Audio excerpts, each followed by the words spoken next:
Hello, everybody, and welcome to the first episode of the Lipp Men on UFL.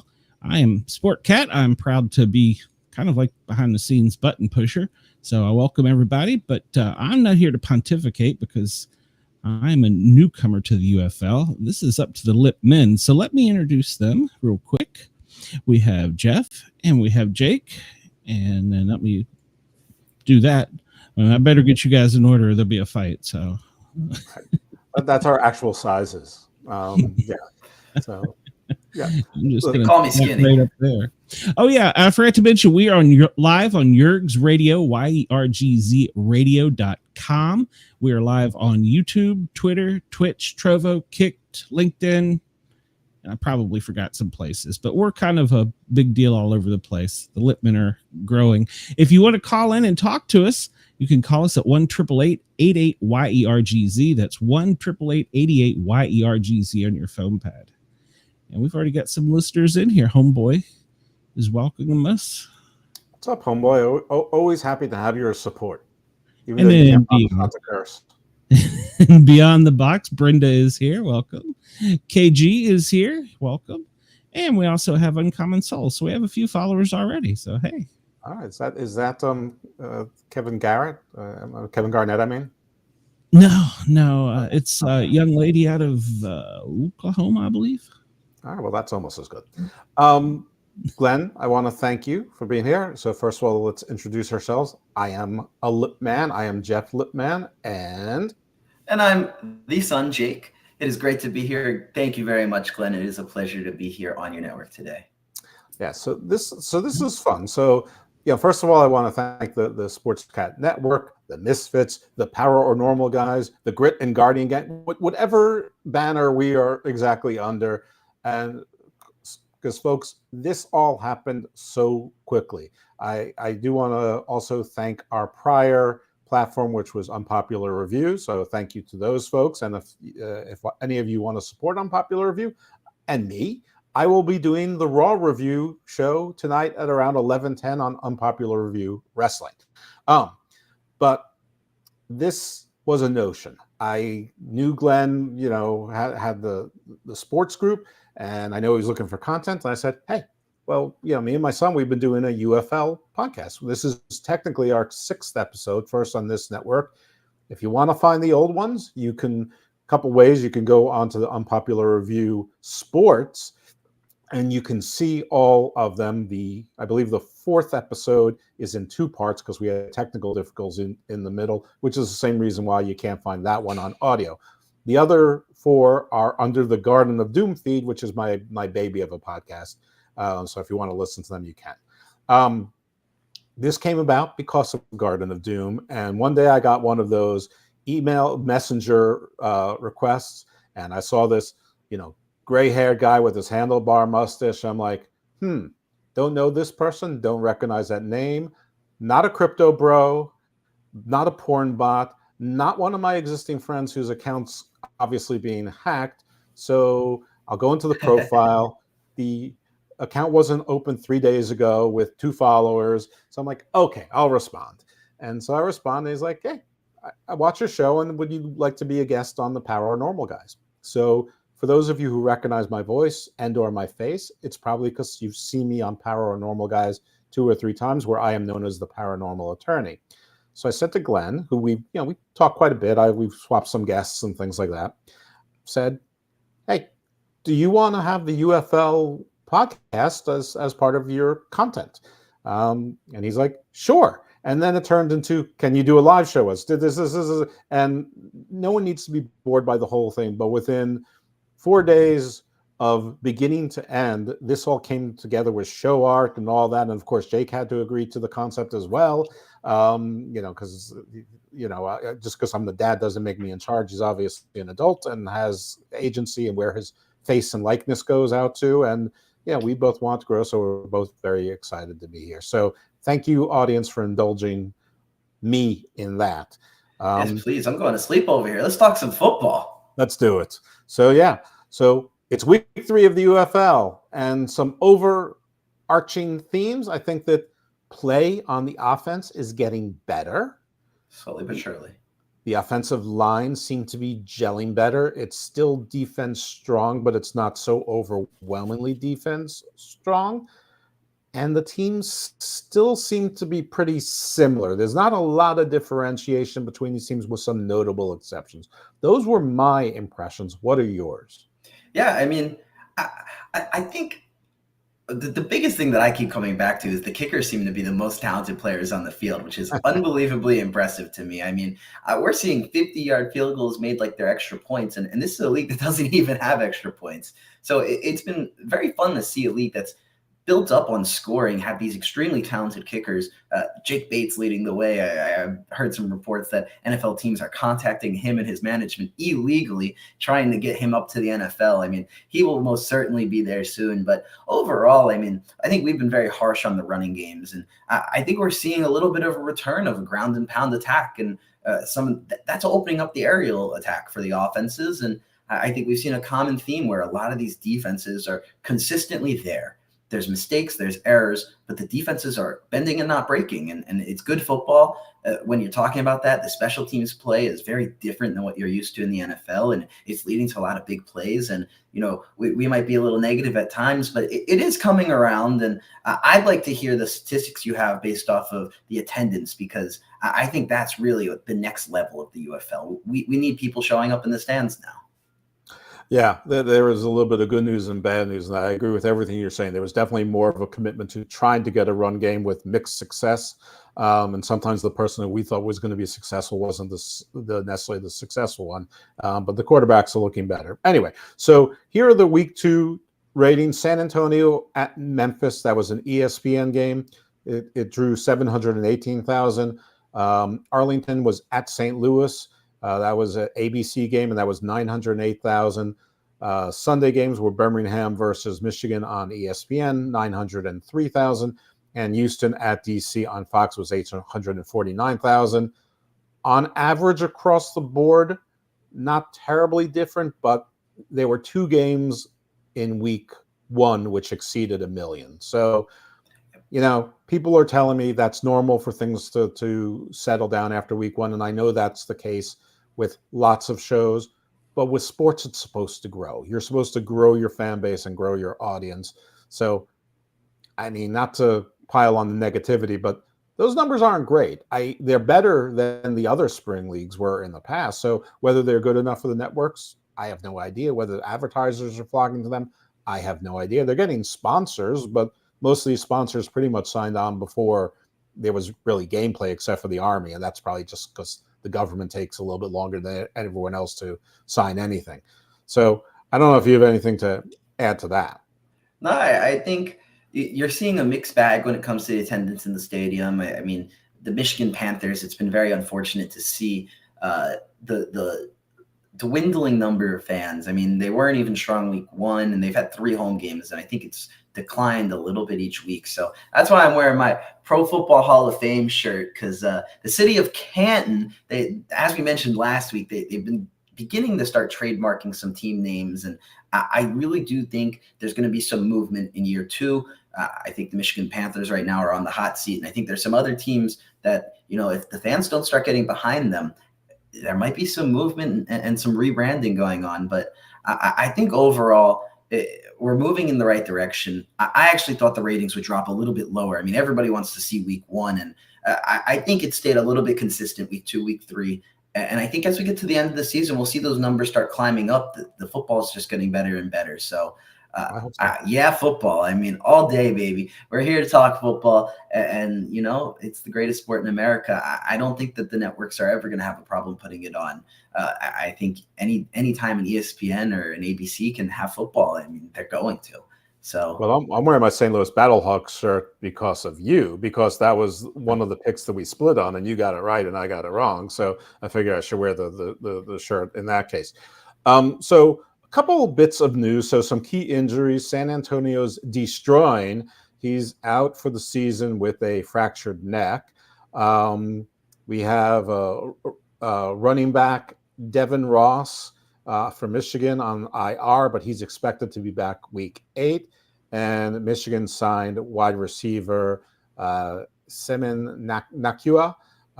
So And there's been some more roster moves since then. There's been a bunch of signings actually just today.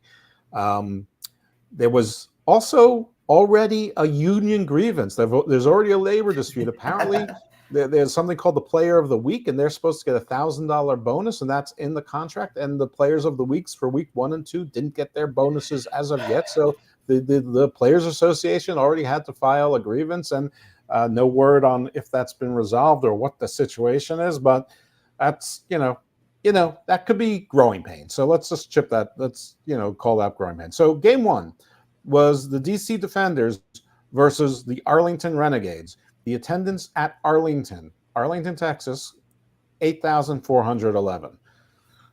Not great, not terrible, but I have been led to believe that Texas writ large and Central Texas is the heart of football. And that doesn't feel like a very healthy heart. They've got 3 teams there. Yeah, but one's in the east, one's in the west, and one's in the middle. It's still, you got 8 teams and 3 in one state. You can only expect so much. And I just want to mention there's a comment in there, about the going to the games. It's too much trouble and expensive. And I think you're absolutely right. I mean, it's a football game, and the drinks and the snacks and everything is going to be expensive. But I think you're starting to see some of these teams that they're understanding what their clientele is. I saw that Memphis, they're starting to offer $10 tickets in the corner end zones. So they're starting to try and adjust. Obviously, the beers and the burgers, they're all going to be a little bit expensive. That's what entertainment is. You're getting what you're paying for.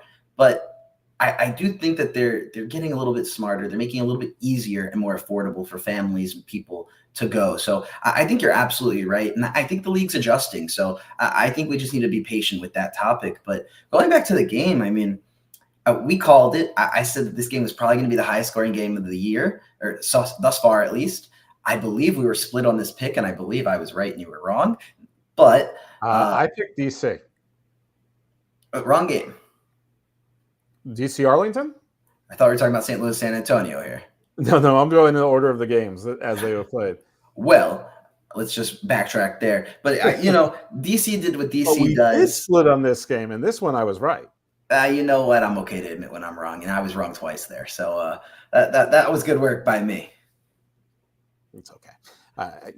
So yeah, this was a statement game for 2 highly thought of teams, but sort of stagnant. DC was sort of in the mud with the 1-1 record, but very unimpressive. Very strong defense, offense looking all over the place, mostly bad. Arlington sort of steady, but not winning any games.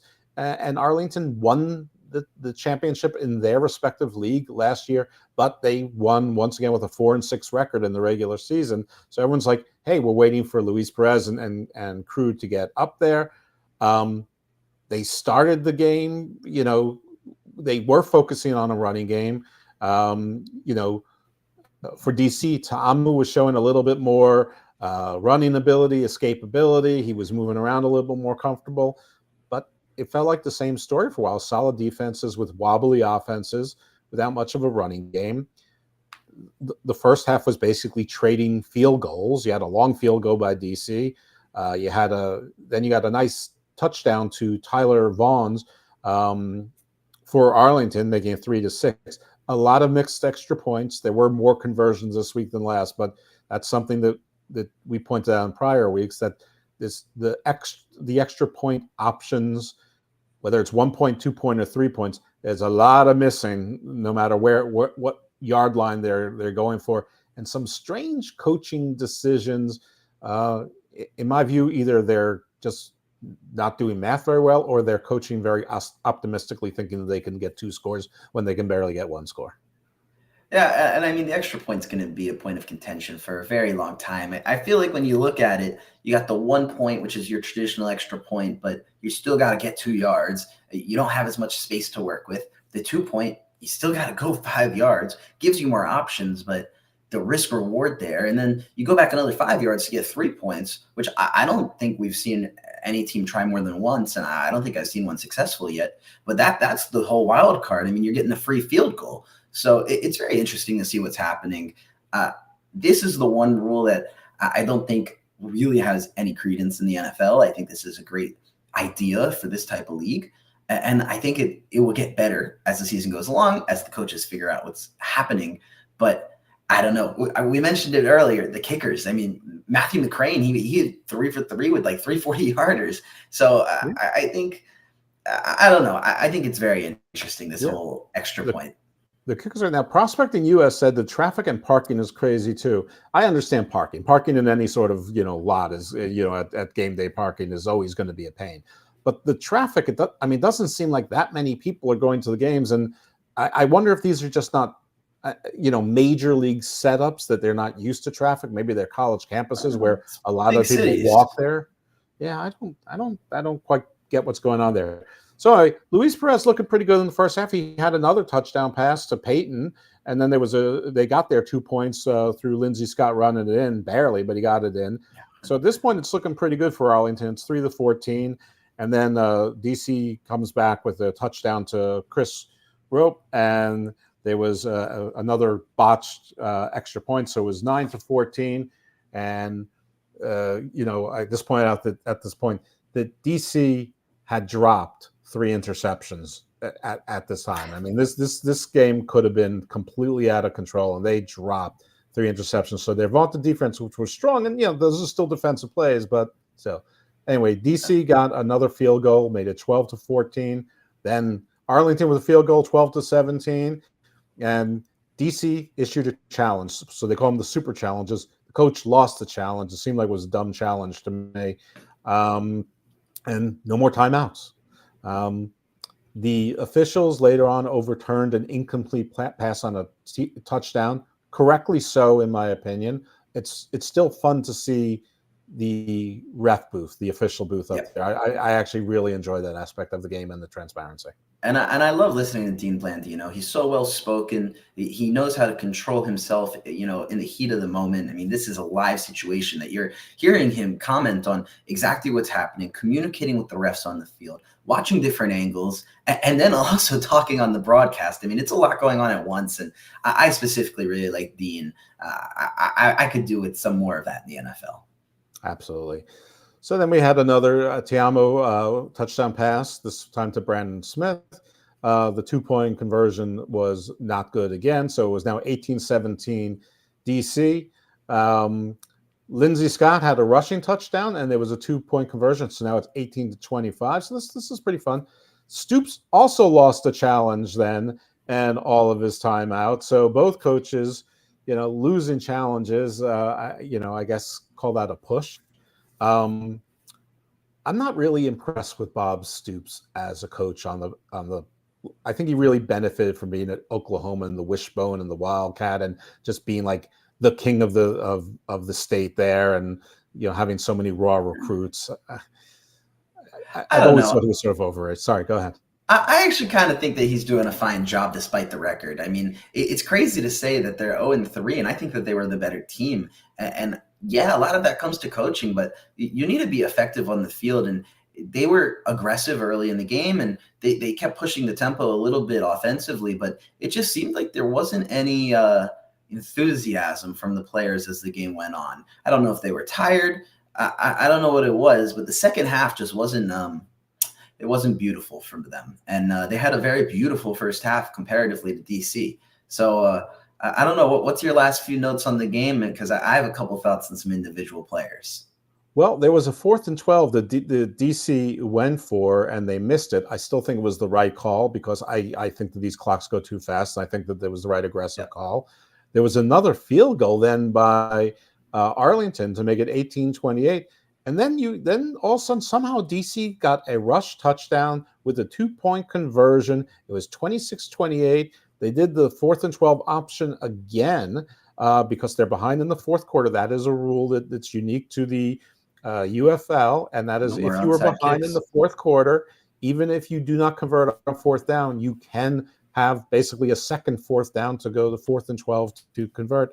They did. And they got a field goal. They worked the clock, a field goal with no time left, 29-28, with a come-from-behind win over Arlington. Very exciting game. I don't know how exciting it would have been if DC made any of those 3 interceptions, but very exciting game. and yeah, that's it. I'm gonna let you comment on the game because I've been doing a lot of talking. It's all good because I think when this game was going on, there wasn't enough talking. It was very offensively heavy for Arlington in the beginning, and then I almost think the defense was better for the defenders, but their offense gave them a little boost at the last minute to get over the hump and get that win. Yeah. I think when you look at it, we've talked a lot that, the 2 quarterback thing with Lindsey Scott and Luis Perez is not our favorite. So I'll talk a little bit of Arlington first because I thought Luis Perez looked great in the first half.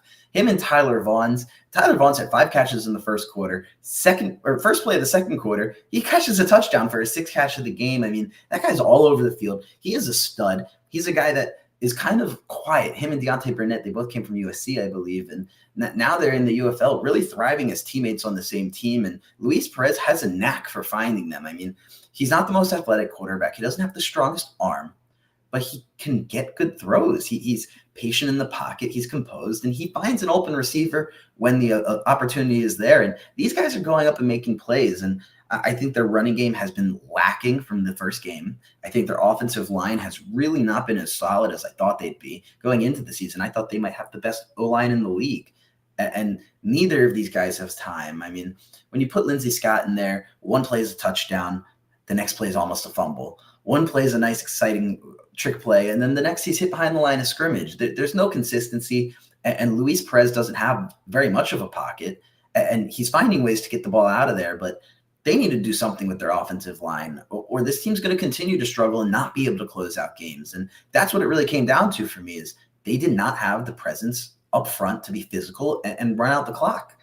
And they slowly but surely lost it. And, their defense, they played well. I mean, none of their guys really stood out to me, to be honest. I mean, they have some big name guys that we've talked about time and time again, but to me, the guy that I think about is their kicker, Taylor Russolino, who was perfect on the day. And it's really sad that I keep pointing out the kickers. I mean, the kickers are amazing. Mm-hmm. And where are these stars on defense and offense?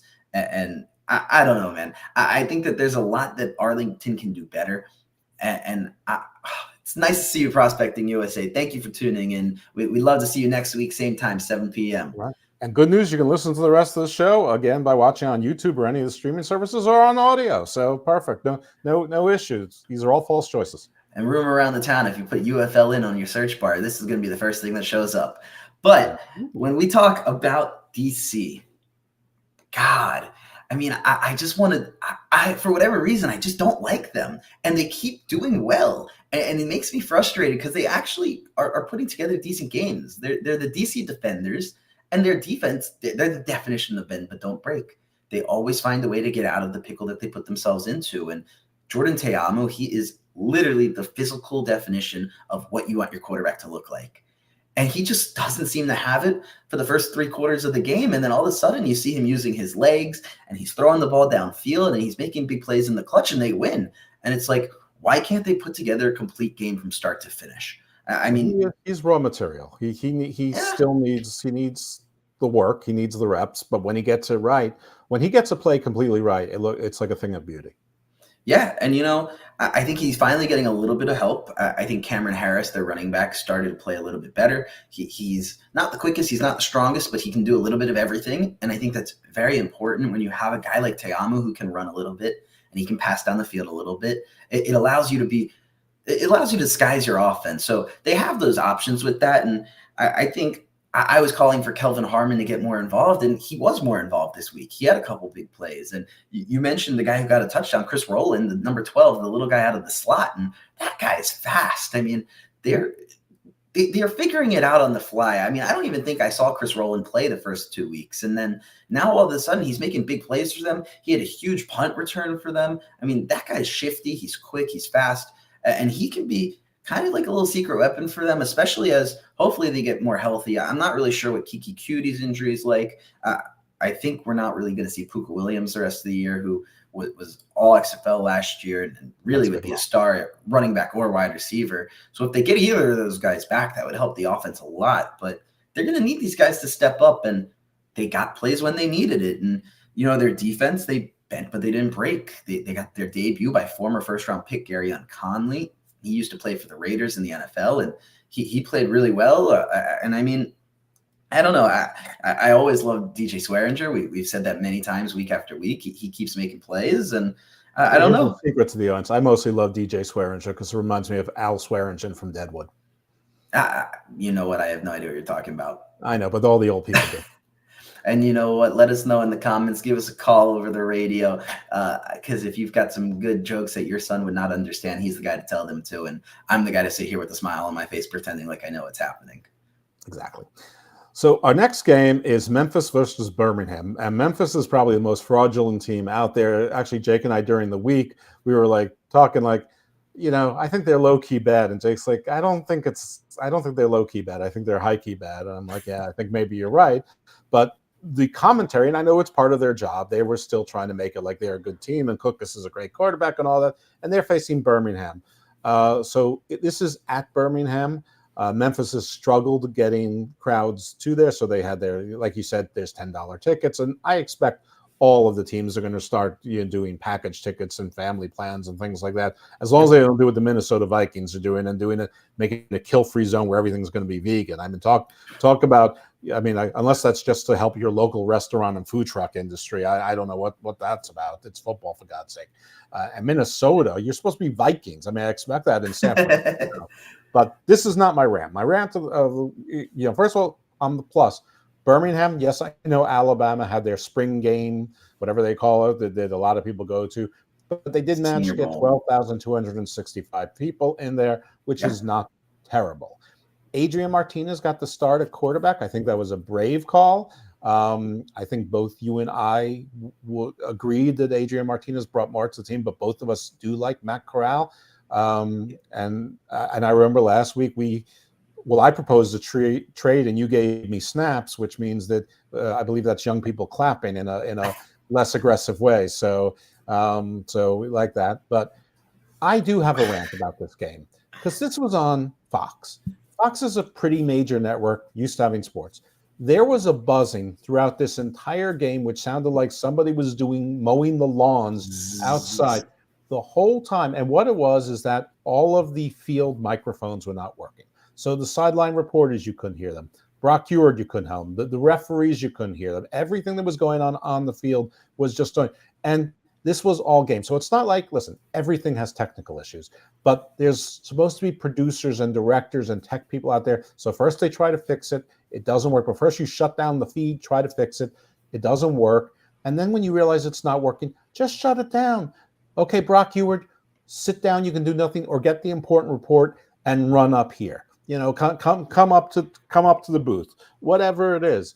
Downfield refs, talk to the officials in the main office and let them make the calls for you. Anything Agreed. would have been better than that torture that I was listening to that game, thinking like, what North Korean prison am I in that I have to listen to this? And you know what? I think this is a common theme. I mean, even with the microphones working, there's just too much going on. We like the cues in with the refs, and we kind of like when you can hear the play calls and some of those conversations that you don't normally get on the sideline. But there's just a lot going on these broadcasts. And a quick shout out to the UFL's extended highlights, because if you want to avoid the nonsense that's going on in the broadcast, you can see all the key plays in just 12 to 15 minutes on their YouTube channel and get almost the full game experience. So I kind of agree with your sentiment wholeheartedly. I mean, you're in the production and entertainment business. You got to put together good, clean production, especially if you're on the national media stage. Yeah, this is Fox Sports. I mean, this isn't like True TV first trying live sports, or Netflix, trying to do live sports first time.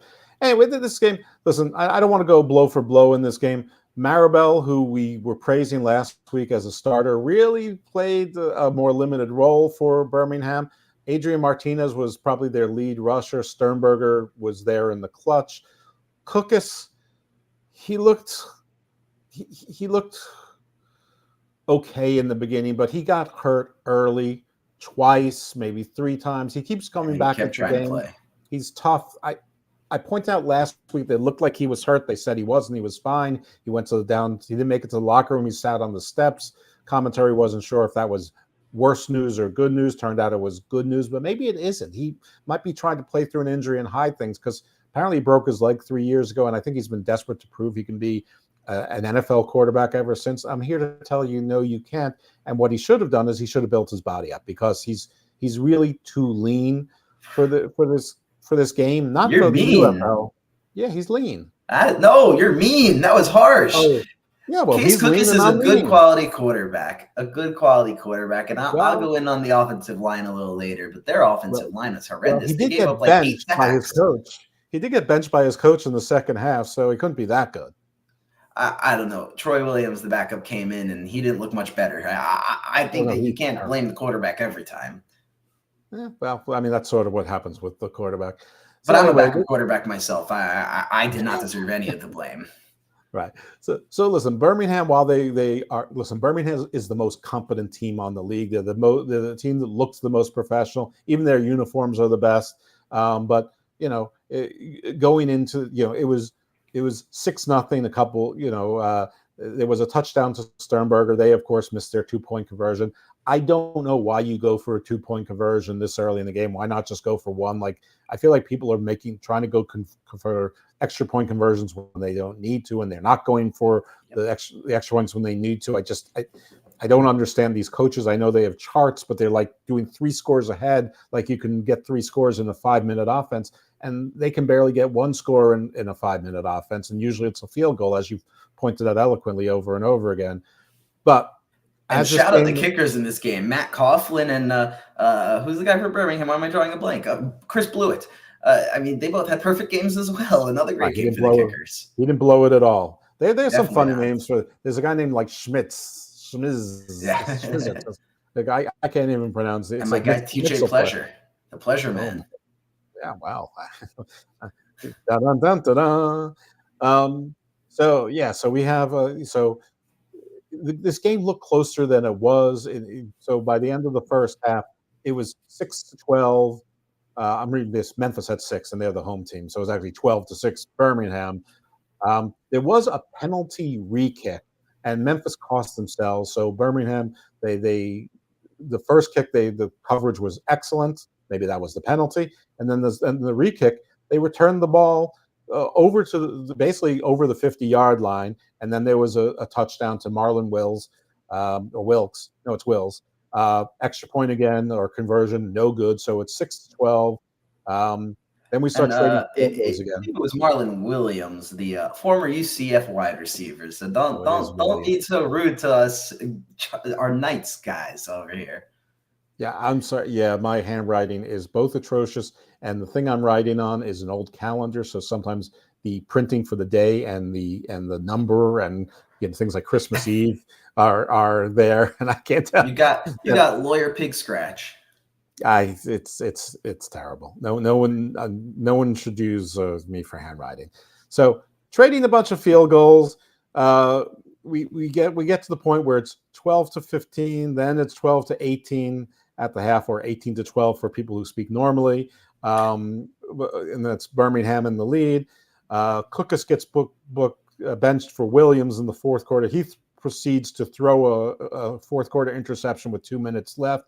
And then Birmingham just didn't look back. And Person Jr. actually is the one who got more rushing room than Marable. I'm going to give them all credit. Martinez ran quite a bit, but Person had a pretty rush, and he fought for those last yards, jumped into the end zone. And then it was 12-27. There was, again, a mixed conversion. You had Martinez, though, having a rushing touchdown.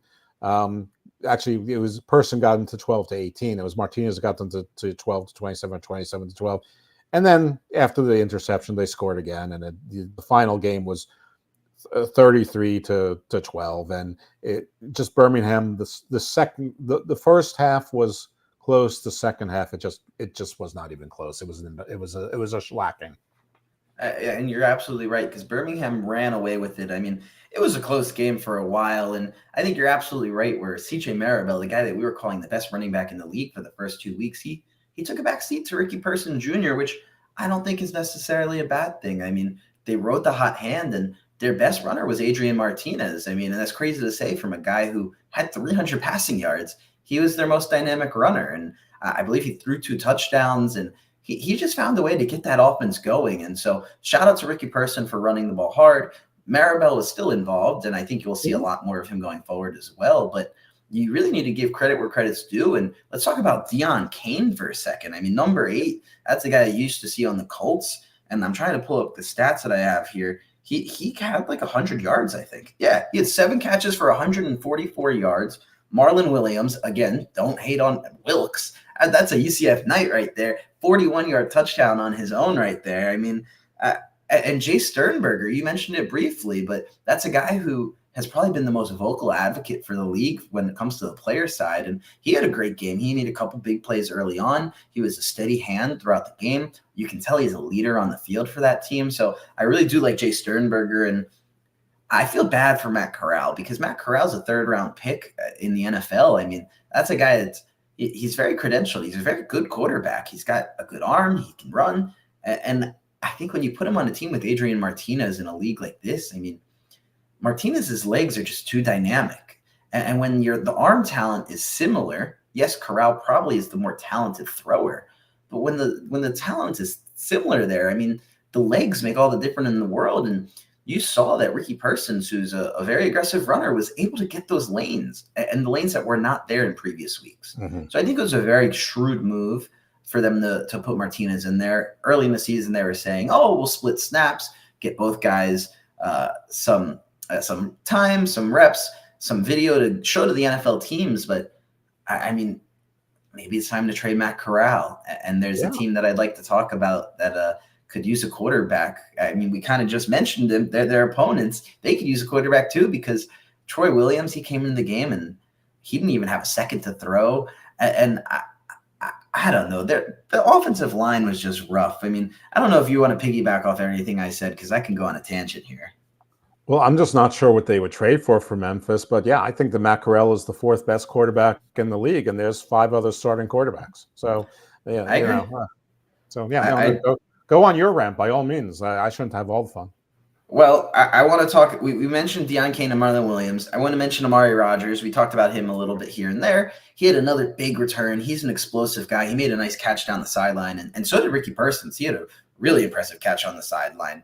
But they have a lot of interesting weapons in Birmingham. I mean, I really think that this is a team that can get hot fast, and they have a defensive line that was playing out of their mind this week. I mean, Carlos Davis, Tillman, DeAndre Tillman, Garvin, the other big guy on the D-line. I mean, they were getting pressure for days, and I don't want to take any credit from them. It might have been Memphis's O-line just not being so great, but I mean, their defense was flying around the ball, specifically in the second half. And when you look at Memphis, I mean, Case Cookus looked decent to start the game. And I think as you see the game go forward, I mean, they have no running game. They have no time in the pocket. I mean, there was a great play by Vinny Papele. Shout out the Invincibles. We talk about it week after week. I mean, he keeps making sneaky good plays, I mean, in the name of his father. And he made a nice touchdown over the middle. And Jonathan Adams continues to be a very sure-handed receiver for them. But outside of those guys, they don't have much going for them on offense, unfortunately, at this point. And they made a couple good plays on defense. I mean, when I say they made a couple good plays on defense, I mean in the first half. Yeah. But moving forward, it's going to be interesting to see what happens with Memphis, because they show 1 sign of light and then 2 signs of gloom. And it's just like, I'm going to keep it as positive as yeah. But I'll keep it as positive as I can. They have a lot of work to do. All right. Well, I'll keep it as positive as I can. Birmingham killed them. So for positive for Birmingham. Our next game is Houston at Memphis. That's the Roughnecks versus the Panthers. The Roughnecks have had it rough. I liken them to the DC Defenders week 1. They seemed like mirror teams. I felt like it was Superman versus Bizarro, both fighting each other, but neither one had arms. DC has improved. Houston has not. And neither has the Michigan crowd base. Only 6,952 people showed up for that game. That is dismal. I'm told that Michigan also, the big, old Big Ten country. You got Michigan, you got Michigan State, you got Troy, you got, all sorts of big schools. East Michigan State. I don't know why aren't people going? The Michigan Panthers are low-key a pretty darn solid team. They might be the second best team in this league. And you know what? That's a great sentiment. And like I kind of alluded to earlier, like this is a team that could go to Canton, bring football back to the origin of where professional football started. And I think they draw out crowds. I mean, they have a fun team. And so I'll let you break down what happened in the game, but shout out EJ Perry. That guy is impressing me. Yeah, no, EJ Perry, he might be the best quarterback in the league. I mean, he's second to McCarron, but he's been the most consistent. Because McCarron's first game wasn't so great, but anyway, shout out to our guy Reed Stinnett, who we said should be the starting quarterback for Houston, and he did get the start. He had an opening TD run. He's not really known for his legs. There was a 2-point conversion that was actually made. The game started 8-0. Michigan responded with a field goal, so it was 8-3.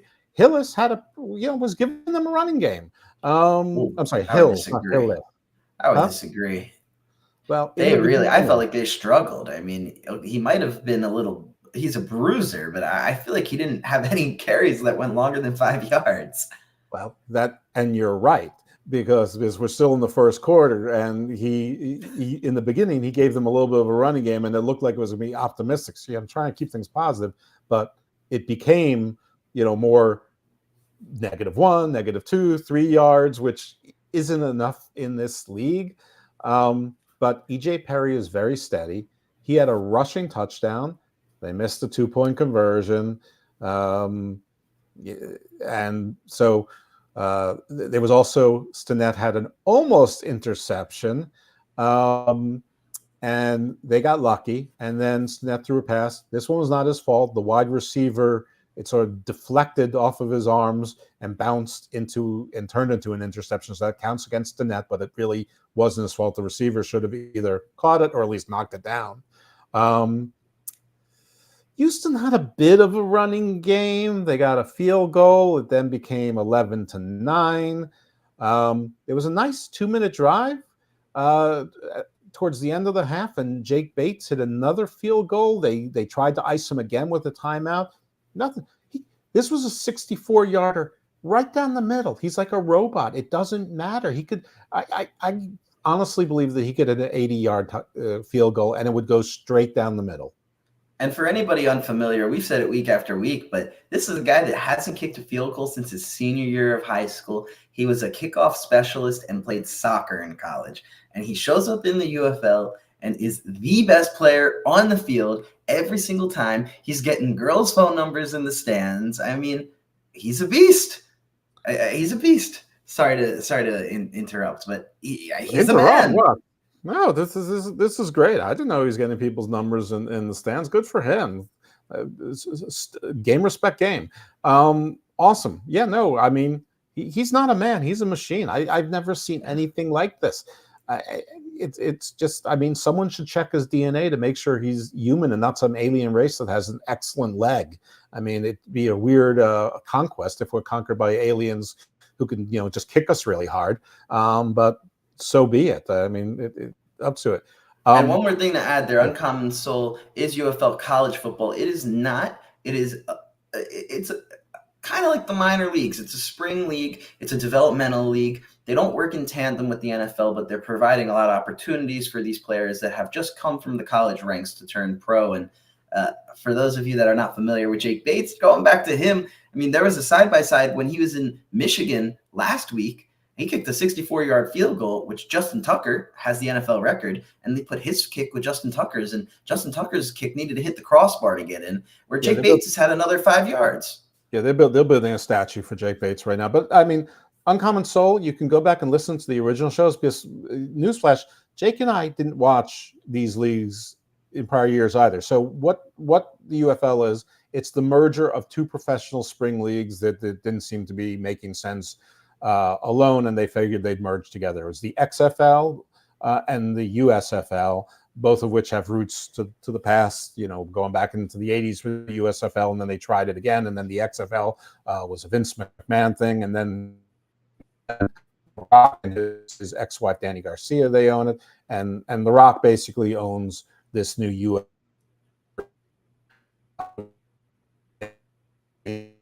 stuck with 18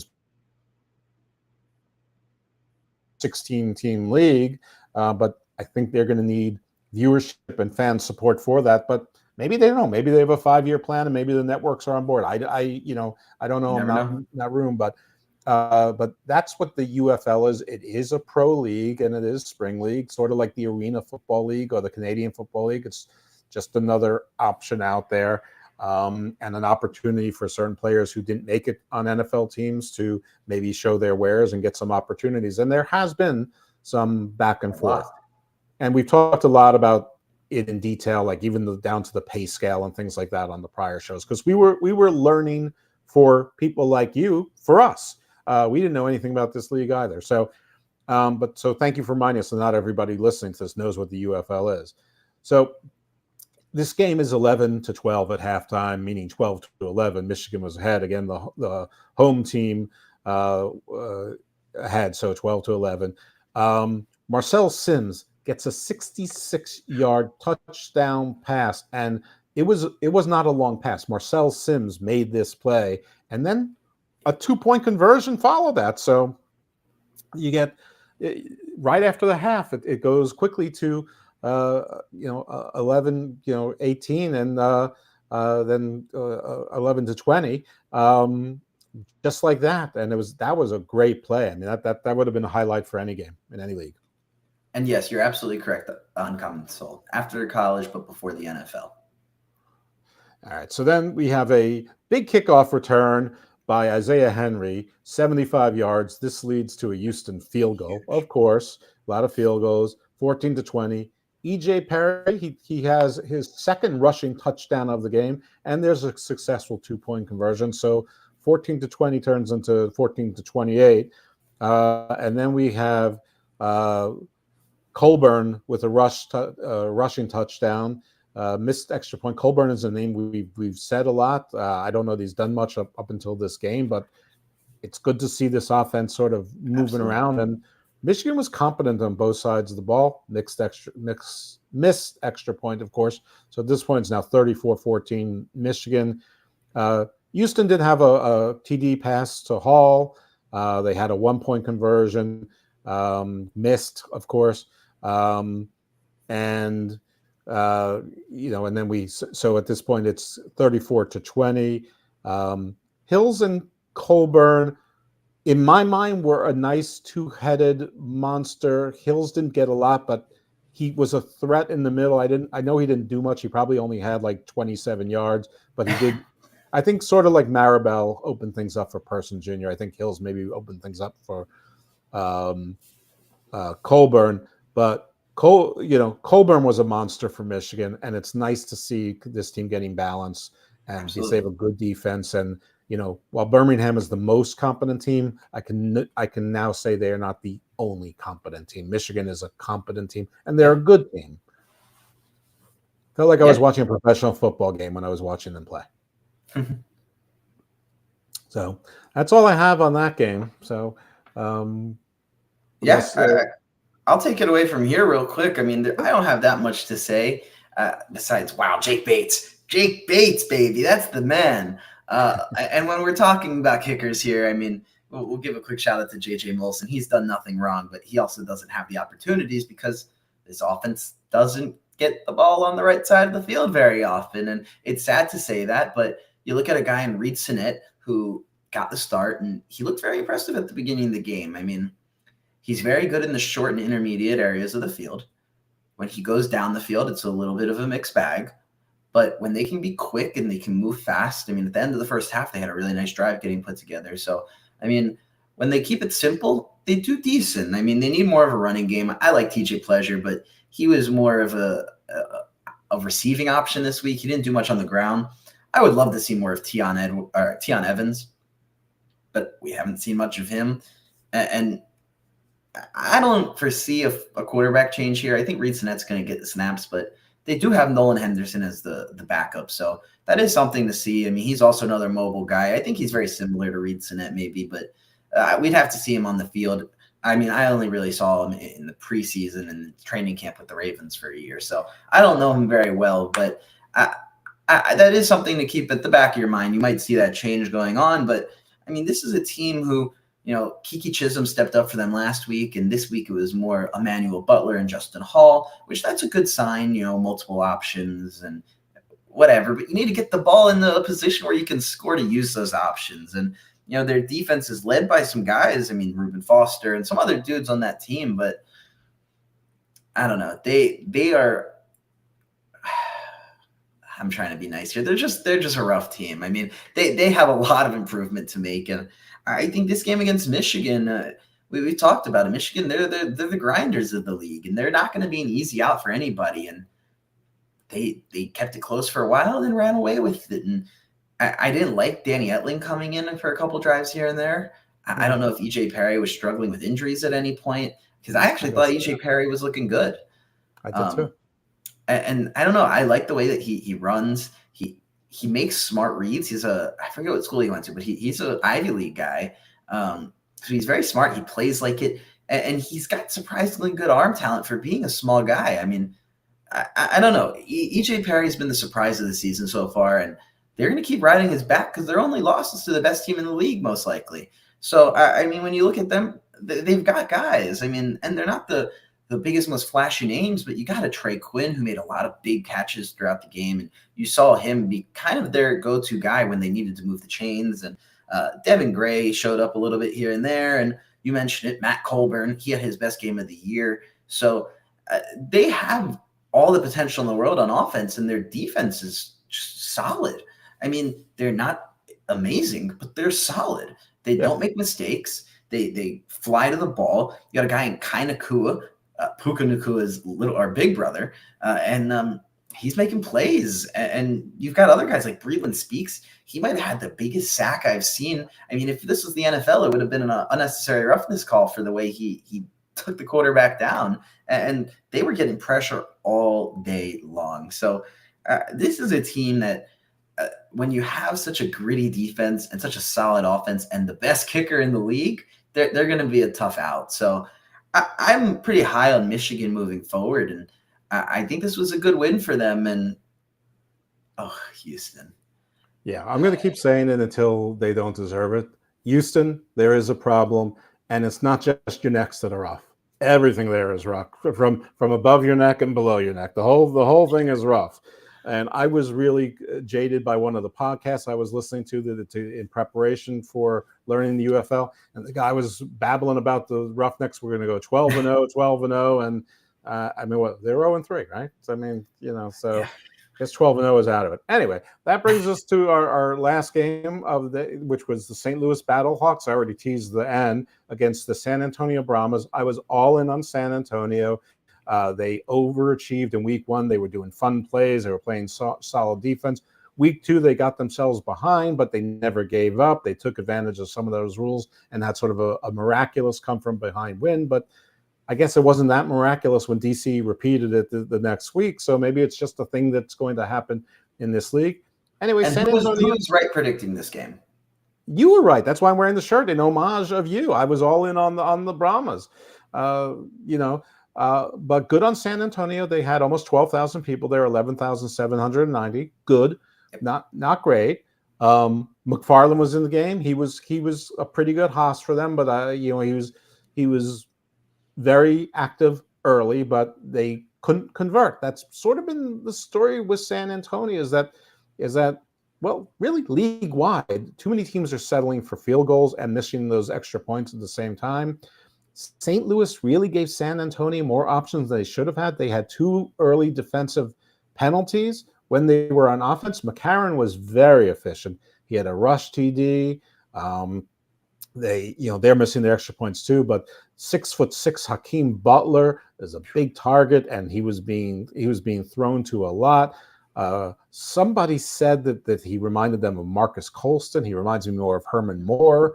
Marcus Colston, I think, was faster, but there was also a guy that was on the Minnesota Vikings around the same time Randy Moss was there, and he was sort of like a Herman Moore clone, but he was a little bit faster. I think it was like Marquez Robinson or Marcus Robinson. He was actually on the Ravens for one season, but he didn't do well without Randy Moss and whoever the other receiver was. But he reminds me a little bit of him. I think it's Marcus Robinson. Butler had a second touchdown reception in the first half, and there was a 2-point conversion. They missed their 1-point conversion earlier in the game. Well, it was a 2-point that they missed early, and it was 14-3 at this point because San Antonio is not, doing things.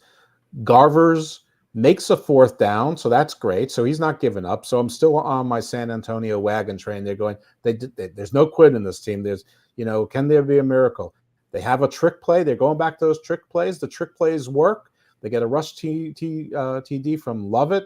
They get a 2-point. They miss a 2-point conversion, so it's 14-9. There's a kickoff return to the 50 by St. Louis, and then they move it. You have Durant, who's been being used more of a catcher than a runner, but he's being used and gets him into field goal position. So it's 17-9 St. Louis at the halftime, and San Antonio's still in it, so I'm not giving up on them. But St. Louis looked pretty darn solid in the half, and you have been talking high about St. Louis since preseason, and I have not been believing it. Now, in fairness, I don't think either one of us knew squat in preseason. We were just making things. We were just going with what we thought. And they were the easy team. They were the odds-on favorites. Right, but you stuck with them even when they had that early season loss, and you've been saying, no, I like what I see. So that's why I'm not ready to toss the Renegades away, because you keep saying you like what you see, but I don't know. But we talked about the Renegades already. So you want to talk about anything in the first half, or should we move on to the second half? Well, I mean, I think if you're really just looking at it, it was Hakeem Butler. He was the man. He's the guy that really took over the game for them. And I mean, that's a guy, he's playing with a chip on his shoulder. He's a former Arizona Cardinal guy, and he had a broken hand or something in spring training. And he's kind of upset that he got the short end of the stick. They didn't keep him on the roster, and he's looking to impress. And oh man, he definitely is. And Darius Shepard too. I'll talk about him when we're done recapping the rest of the game. But Darius Shepard also played very well this week. Yeah.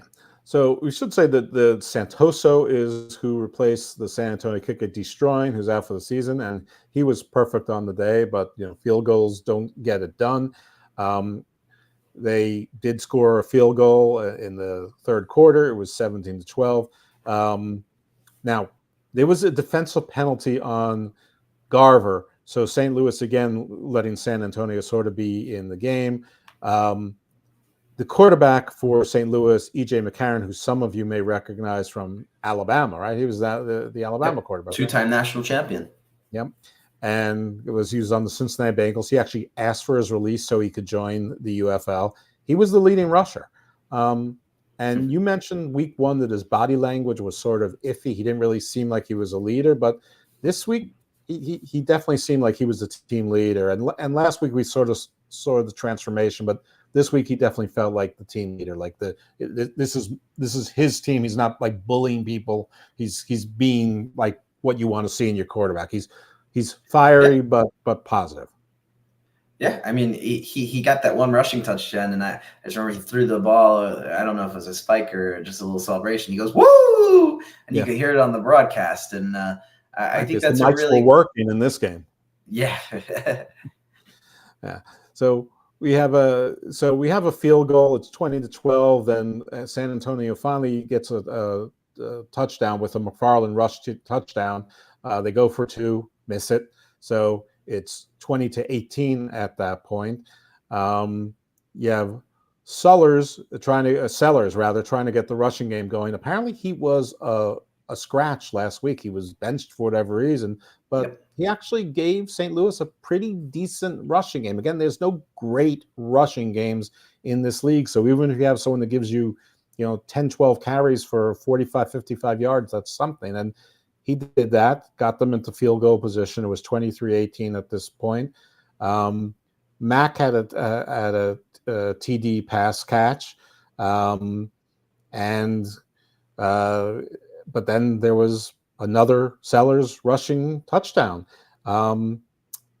there was a point where San Antonio decided not to go for a 4th and 12 before the second rushing touchdown. And there was just over 2 minutes. And when the sideline reporter went to Wade Phillips, and I'm going, why aren't you doing this? Why aren't you going for it? He goes, I got 3 timeouts. And then the commentator goes, yeah, you heard it. He's got 3 timeouts. The veteran coach knows what he's doing. I'm like, no, you have 2 minutes and 3 seconds. That's nothing in the UFL. This isn't the NFL. And you're counting on your defense to stop. What your defense hasn't been that dominant. What are you talking about? I don't like to second guess coaches. You know, Wade Phillips has forgotten more about football this week than I've known my entire life. But that was the wrong call for this. No Wade Phillips slander here. We love Wade. Wow. Well, your team won, so you should be happy that he made this mistaken call. But it seems like you're forgetting that I also said the Brahmas, who were the biggest underdogs heading into the season, I said that they were going to be good. Now everybody loves the Brahmas too. I mean, it's crazy. Well, you know, they ended up getting a late touchdown, you know, but they also had they tried to convert for 3. They missed it. They a bunch of bad calls there, and it ended 31. Was it 31-25 or 31-18 was the final? 31-24. 31-24. Okay. So, yeah, they lost it. I put a circle around the wrong score. And so the important thing is this week I did not go 4-0. I went 3-1.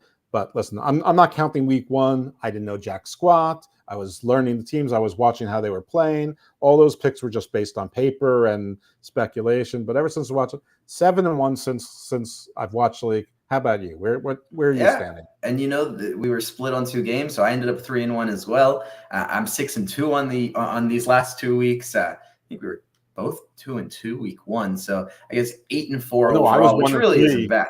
I was 1-3 week 1. I'm doing my not so humble brags for weeks 2 and 3, but week 1 I was a disaster.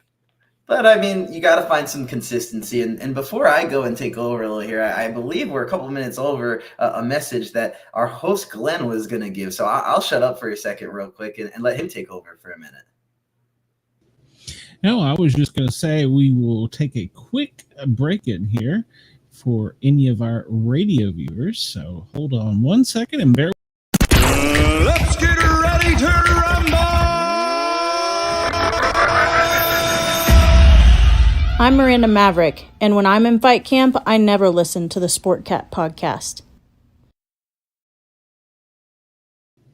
Miranda Maverick, we love her. Oh, I love her. 14th, ranked 14th flyweight. She'd beat my ass. So yeah, she's a good friend of the show. She may be watching actually. So well, she is. Hello, Miranda Maverick. Nice to meet you. Miranda Maverick, big fans over here. Well, you are. Jake happens to be a big MMA fan. I am not. I don't want to defraud anyone. And if we're talking, you know, about this weekend, I mean, UFC 300 was a crazy event. CFFC 131 went down, and shout out my guy Marquez Flores for winning it was the interim lightweight belt. He's an undefeated prospect now on the rise, and Bailey Schoenberger also got the light heavyweight title. He's another undefeated prospect on the rise.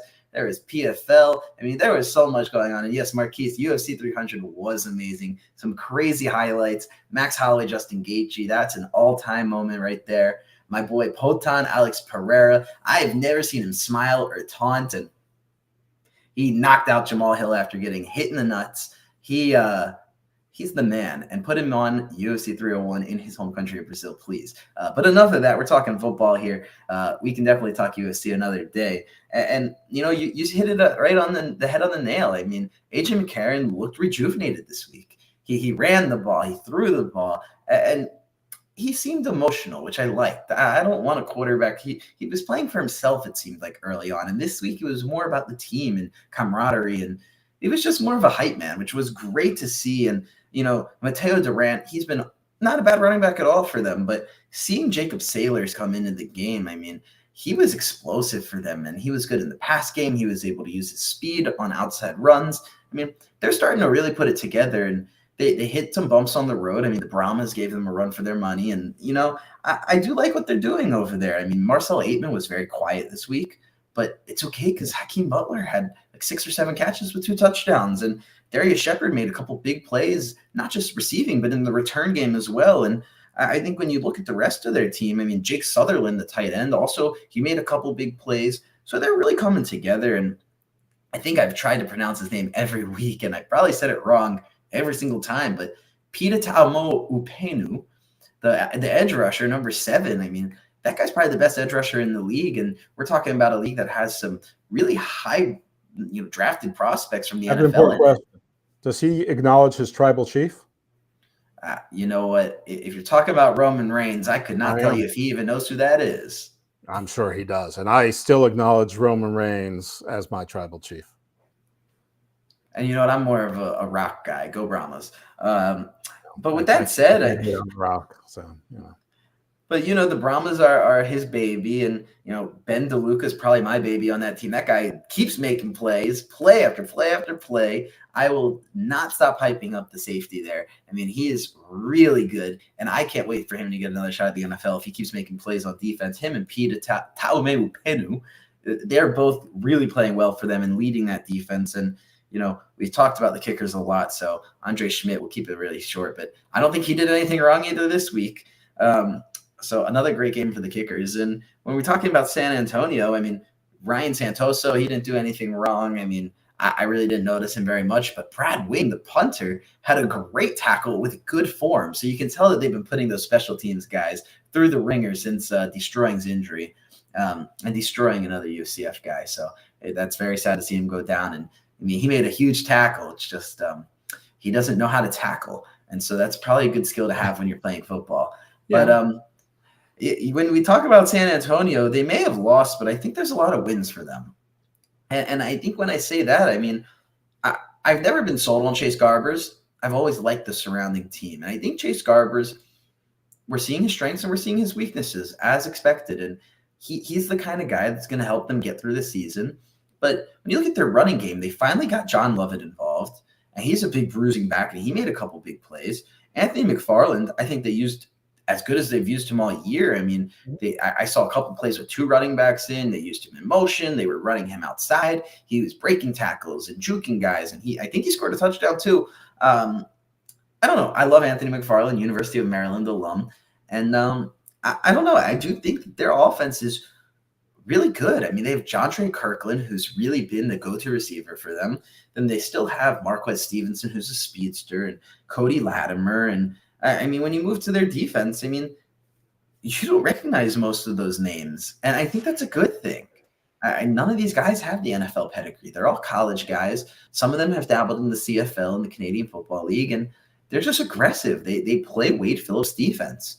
And so I think the Brahmas, the hype might have gotten a little bit too heavy on them, but, they've got the pieces. Their secondary is solid. They've got Tease Tabor and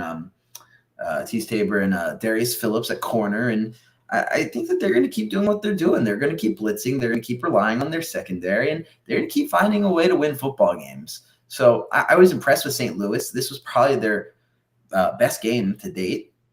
And I think we said that this was probably the game of the week, and I think it lived up to expectations. And I believe I said that this would be the highest scoring game, and it was a nice 55-point game. And I mean, I feel like there could have been some more offense. So I think look for both of these teams to score a lot throughout the rest of the season. And I don't have too much else to say.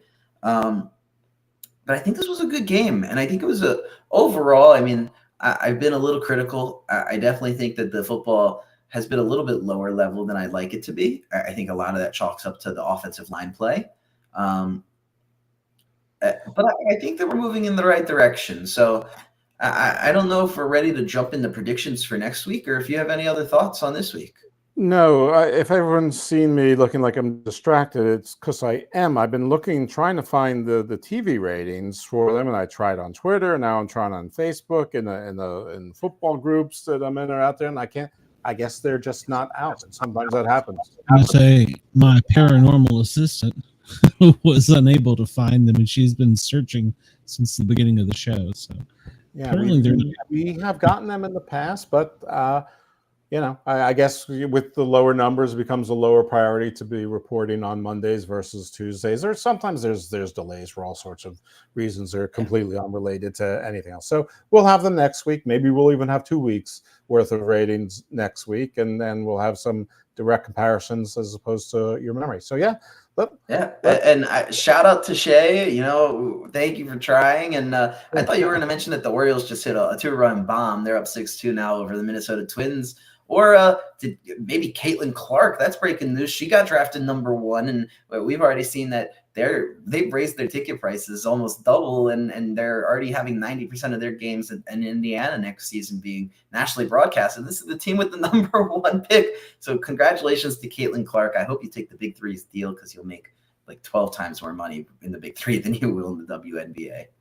Well, yeah. Well, if you go to Russia, don't bring any CBD oils or anything like that. Yeah, but let's talk about week 4 now. We got 4 games on the slate, 2 games Saturday, 2 games Sunday. I really hate how they keep doing this stupid 12:30 and then 7 o'clock game thing. But this week it's a little different, actually. It's 3 games Saturday, 1 game Sunday. I kind of hope that's a typo. But when we look at it, the first game of the week is the Memphis Showboats versus St. Louis Battlehawks in St. Louis, Missouri at 12:30 on Saturday, Eastern Standard Time. And this is going to be on ABC. 77-3 St. Louis. You know what? I'll take 60-6. I mean, we might be. I hate Memphis, how they play, honestly. I've been trying to be positive this whole time. I hate negativity. I don't want to talk bad on these players. I mean, this is them making their living and trying to accomplish their dreams, but they need to figure their stuff out. I think St. Louis runs away with this, and I wouldn't be surprised if we see A.J. McCarron getting benched in the 4th quarter and letting the backup quarterback have some fun. Yeah, I mean, the score I'm probably exaggerating on, but St. Louis, and whatever the spread is, I would take it, and whatever the over is, I would probably take it. I mean, if we're talking team totals for St. Louis, maybe, but I don't know how many points we're getting from Memphis. So I don't care, because if it's anyway, St. Louis is my pick. This is not a gambling show. I'm not a gambling advisor. I'm not even good at gambling. I don't think anybody's good at gambling. But the next game, and we've got 2. This must be a typo here, but this is the official UFL website. We're seeing 2 games at 7 o'clock, both on Fox. So we're just going to go in chronological order of what's here on the website. So on the website, the first game listed is the DC Defenders playing versus the Birmingham Stallions in Birmingham, 7 p.m. on Fox. And I'll go first here, since you went first last time. And I feel like you like DC. And I feel like they keep it close. And I don't say this with confidence, but I think Birmingham takes this one. I think DC will keep it close. And I think this is a game where I don't know if we're going to see a comeback per se, but I think you might see DC catching up at the trail end of the 4th quarter, making it really close. And so, I mean, if we're talking gambling, you might be sweating a little bit at the end if you're on the Birmingham side with me. But I do think Birmingham edges this out. I think you'll see a weird score like 29-25 or something really weird. Not something you had on your Super Bowl squares. Yeah, this was my preseason championship game prediction, I believe. But again, at the time, I didn't know squat. I wouldn't be surprised if it still ends up being that. But I do think that there is a pretty significant divide between these teams, especially in consistency. So I, too, am going to take Birmingham until they show me that they have significant weaknesses. I mean, the only time that any team has been close is when they've either made a mistake, a bad penalty, or done something stupid, or that they couldn't convert touchdowns from field goals or extra points, and their offense is getting better. So I think I think the divide between them and the rest of the league is going to get higher. Wider. I wouldn't be surprised, though, if you're right that it's not a close game, because DC's offense is just that good. And Tiamo, if Birmingham makes some mistakes or blows some coverage, Tiamo will exploit that. Thank you, Shay. You're the best. You rule. Wow. I think she likes you. We got the heart emoji. Good. Wow. Right. Heart emoji. That's terrific. Of course, her last name is Asylum, so that's sort of some Harley Quinn vibes over there. But all right. So what do we have next before I have Harley Quinn attack me with a bat? Yeah, and I mean, speaking of Asylum, I mean, this game I live with might my own be. hit woman. I don't need a second one, right? No, I mean, really. But when we're talking about it, I mean, I'm hoping this game is Sunday and this is a typo, but the next game on the website, it says it's Saturday at 7 p.m. in the Aladome in San Antonio, also on Fox. So I don't think they'll have two games at the same time on Fox. But the next game, it might be a little bit like a mental institution because I think this is going to be the most fun game we've got of the week. This is my pick for game of the week. It's the Michigan Panthers versus San Antonio Brahmas. Take it away. These are two teams that week one I thought were going to be mirror images of each other, but they're not. I think it's going to be a fun game, but I think that San Antonio, their best plays this week were two trick plays. I mean, they're not exactly trick plays if you can do two forward passes in one play, but it is a trick play. It's not what I'm used to seeing. And while that was a fun play. It was a fun play, and they had two fun plays. But I don't know. You can only be tricky for so long, and Michigan is competent enough in their professor. So I am now on the Michigan bandwagon, not as much as Birmingham, but I'm on the Michigan bandwagon, and so I'm off the Brahmas bandwagon. I think they are inconsistent, and I'm going to pick Michigan. And I believe this is in Michigan, is it not? It is actually in San Antonio. Okay. Home games don't matter. Away and home doesn't matter here, except for probably St. Louis because they got, they had 41,000 there. Their one home game so far. So, but there's no home field advantage anywhere else so far. So, Michigan. I mean, I agree with you wholeheartedly on that. St. Louis seems to be the only team with a true home field advantage. But with that said, I disagree with your pick altogether. I'm going to take the opposite side here. I actually feel pretty confident in the Brahmas here. I've always liked the Brahmas. I've always been on the Brahmas. They didn't have the best performance this week, and Michigan did have a good performance. But I think when you look at this game stylistically, I think this is the type of defense that E.J. Perry is going to struggle with. I think that they're aggressive. They get back to the quarterback. They rely on their secondary, and I think it's going to be hard for E.J. Perry to do his short intermediate game. I think he's going to very much struggle to get outside of the tackles and run the way he has been of late. I think Wade Phillips is going to have his defense ready and flying to the ball. And I think that San Antonio's offense is going to be able to do just enough. I think this is going to be your game of the week. I think it's going to come down to the wire. And I'll take the Brahmas in a close game. If this was the NFL, I'd say 27-24, but we're probably talking like 26-22 or something weird based off of how these scores end up being. But I'll take San Antonio by the slightest of margins. 28 1/3 to 21 3/4. Some sort of Scott Steiner math. You know why I don't like the Brahmas? Because I'm against the caste system. So, also Michigan. There we go. And our final game of the week, Sunday at 2 p.m., supposedly, in Houston, Texas on Fox Sports 1, we've got the Arlington Renegades versus the Houston Roughnecks. And I'll start here first. I'll let you talk about it more than me because I don't have too big of a hot take, I don't think. I'm not in on Houston at all. Give me Arlington. Give me Arlington by a lot. I'm not in on either of these teams. I mean, can they both lose? Is that a possibility? Like, is there a possibility of a tie in these games? Like, Arlington's much better than 0-3. Well, I mean, as Coach Green would say, they are what they are. I'm going to go with Arlington also because despite their losing record, I don't think they're dysfunctional yet. But one more loss, and I think that they will be dysfunctional. However, they did experience this before, so they have that experience. And Houston was the Memphis team last year, so there's probably some displacement there. They're probably still confused. They don't know who they are. It's just not a good team. They're not quite Memphis bad, but I don't know. Those two teams switched, and they could switch back again. I don't think it would make a damn bit of difference. I'm going to go with Arlington because despite losing, they're actually they're fairly solid on both sides of the ball. They're just not St. Louis, Michigan, or Birmingham solid. So it looks like we agree on 3 picks. We've both got St. Louis, we both got Birmingham, and we both have Arlington. We're split on the Panthers and Brahmas game, so it'll be a fun week. Hopefully one of us is 4-0 and the other's 3-1.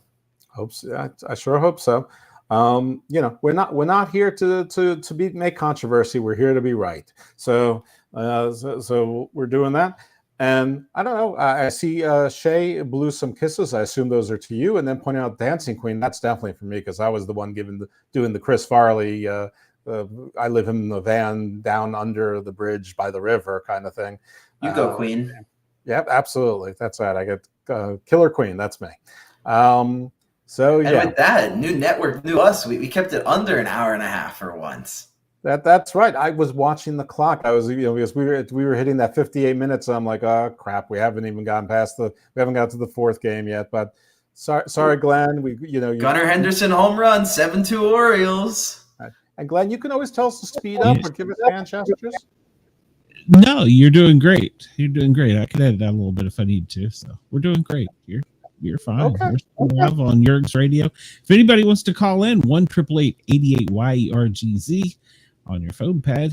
We'd love to hear from you. I'll get you hooked up and right on the screen with these two Lipp Men. You guys are doing great. Just kind of hanging out. I was looking for the week 4 schedule myself, and Fox is even saying that they're both set together. So it's must be regional, which is weird because I thought everybody. And it's not like there's a lot of other sports going on this weekend. I mean, I guess the NBA playoffs might be starting. Yeah, but that would be on the Turner networks. So yeah, I didn't see anything else lined up, but I went to my favorite site and was looking, and I haven't found anything yet. So we've been saying for weeks that the UFL needs to do a little bit of a better job of self-promoting. They're doing a great job on social media with the highlights and the press conferences and all that stuff, but their website, I don't know. It just seems like an afterthought. But it could be that it is regional. It could be due to contractual. Maybe there's baseball on Fox and they want to put that on Fox Prime, and so they're putting this on. They decide to put the UFL games. Who knows? Anyway, if you're interested in watching the games, check your guide, check your local networks. These games are not always on Fox Prime. Sometimes they're on FS1. Sometimes they're on ESPN. Sometimes they might be on ESPN2. Sometimes they're on ABC. They're sort of all over the place, and it's week by week. And I wouldn't be surprised if some of these things are subject to change. So check it out. But if you don't want to watch the games and you just want to hear from us, that's cool too, because we're going to be here next week on our new home, the Lipp Men. We're going wide. We're going nationwide. We're internationally known. Jake's the handsome one. I'm the one who eats too much. I don't know what else to say. He's got the blue eyes. I have the gray beard. Together, we're Antarctica. And don't tell me I don't like to eat. I love to eat. Yeah, well, it's going to catch up to you. Most likely. It's starting to. All right, Fatso. There we go. I mean, I don't know. I'm sure I've got 80 pounds on you, but that's all right. Anyway. It happens with age quickly. That's right. Yeah. Glenn was a first responder. He's like telling me earlier, he's like, I'm worried about the show. How's it going to be the first time? I'm like, you used to pull people out of wrecked cars with like limbs like hanging off and like organs outside of bodies. He's like, that was nothing. Yeah, working with me, that's stressful. Yeah, it was the lawyer. Working with the lawyer, that's what it was. Nobody likes lawyers. I am not a lawyer right now. I'm a sports commentator. Yes, you are. You're doing a great job. And we don't have any callers, so if anybody wants to call in, we still have 5 minutes. So I'm encouraging anybody to call in. So. Well, I guess maybe now's a good time for you to tell folks about the other offerings on and among your network, our network. Well, the Paranormal Guys is on Wednesday night. We have 2 authors on, one about UFOs and the second about a murder mystery. So that's going to be a good show. Jolly Rogers and George Miller. Then Friday night on the Grin and Guardian show, we have a guest coming in that's a retired Chicago PD detective. He's got a crime novel out. So that'll be on Friday night at 9. Both Paranormal Guys is at 9 and Grin and Guardian at 9. Saturday is my Misfit Mayhem show, where we have anybody is welcome to come in, and we kind of just have a roundabout. It's kind of like walking into Cheers with your beer and sitting down at the bar. So we do that, and we do have to be radio friendly because that's carried on WDJY in Atlanta and WRFN in Nashville. So we have to be radio friendly for those. And if we're also, it's we have grown so much, I have to actually give myself a ticker to tell us where we are, because the network is growing so quick. Pacifico Community Television, channel 26 and 27, and that's in San Francisco. Then we're on Comcast in New Mexico, not to mention Radio Fairfax in Washington, D.C. So we kind of get around a little bit. So I think I hit the highlights of it. Excellent. Well, if anybody wants to see more of me, hopefully with my camera not being on delay, I think it's just this computer getting used to this version of StreamYard. I will be on Unpopular Review Wrestling just after 11. You can subscribe and like it and turn on that notifications bell, just like you can do for this, so that you never miss that show or this one. And I'll be doing Raw. Yes, it's already started. Don't worry, I have it on DVR. My partner is taking notes as to the segment order, so we will be in order there. And tomorrow night, if you want more wrestling, I'm going to be on Toonie Wrestling, the Roundtable Show, which we've had thousands of listeners watching us and listening to us talk for 3.5 hours about wrestling on Tuesday nights. Of course, that's because the host is a fabricated human. That's right, it's Marvin the Movie Monster. Don't tell him he looks like Gossamer. Don't tell him he looks like Gritty. He doesn't appreciate that orange furry monster racism. They don't look alike. They sort of do. But we have a guest tomorrow night and some of your favorite IWC Twitter accounts, including Awful Wrestling, AEW Disciplinary Committee, AEW Neckbeards is always there in our as our producer, and we've got Apollo, who is a wrestling promoter and an indie wrestler himself and a giant. And then again, Hammerlock Hangover should be dropping any day now, and we'll be recording another one on Thursday. And Garden Views is going to drop this Thursday. I've got author Edo von Belkom. He's a former award winner of the Stoker Award and nominated for the Stoker Award a second time, which is top horror author of the year. And he's going to tell his story. And the same homicide detective that's going to be on Grid and Guardian. I'm going to release that show probably in 2 weeks. And then on Garden of Doom, this week I'll be recording with on the Ojibwe. And the show I'll release. I don't know which show I'm going to release, but it's always fun. I've got some UFO folks. I've got I have an author who's wrote a lot about like this. So we're cooking with gas. I've booked Mark Booth. I've booked Professor Edwin Barnard. I've booked Professor John White from Craigenford. I've got Mark Ollie coming on again. I've got Gary Wayne coming on again. You name them, I got them. People are saying yes. I don't understand why, but I love it. And so you can find me and Garden of Doom and Garden Views are on the same feed. And again, that's also where you can find the 4 out of the 5 prior Lipp Men on UFL. Whew. I don't know what else to say, folks. I'm done, but I know that you were looking for an hour and 28 minutes, and we're just over. Well, if I don't get a turn, that's okay. But you can have. Let's talk about our Twitter at XFL and Evil Dose at Garden of the Doom. I'm sorry, Jake. You should promote your stuff. it's okay. I don't got too much to promote, so I'll be quick. That was a mouthful. I'm pretty simple. Follow me on Twitter, X Elon Musk's baby, whatever it's called these days. My name with an underscore in between. I'm going to be there talking MMA, Baltimore sports, and that's about it. If you want, I missed it in my sports shout-outs. Power Slap was this weekend, and my boy Damien the Bell, he retained his heavyweight championship belt with a nasty 4th-round knockout over the King Ryan Phillips.